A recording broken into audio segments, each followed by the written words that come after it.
Hi everyone, in front of me I've got SONY Xperia Z5 Premium, and let me share with you how to change the wallpaper on this device. So first of all, let's enter the settings, and now let's scroll down a little bit to the themes and wallpaper section.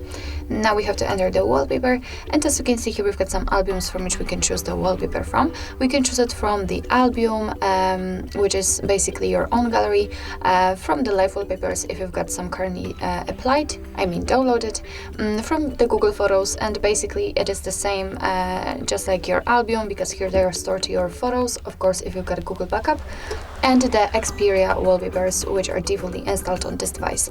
And I personally prefer to use this option, and as you can see here, we've got some options from which we can choose. If you want to check the preview, as you can see, all you have to do is to simply place the wallpaper right in the middle here, and it will immediately appear on the, let's say, full screen. So if you are happy with your choice, just tap on set wallpaper, and right now you can decide where you want to set it. So you can set it as a home screen, lock screen, or both, and I will pick both options. So let me tap on it. Now we can go back, and as you can see, it has been immediately applied to the home page. Let's check the lock screen also, and it is visible on the lock screen. So basically that's it. That's all, and this is how to change the wallpaper in your SONY Xperia Z5 Premium. Thank you so much for watching. I hope that this video was helpful, and if it was, please hit the subscribe button and leave the thumbs up.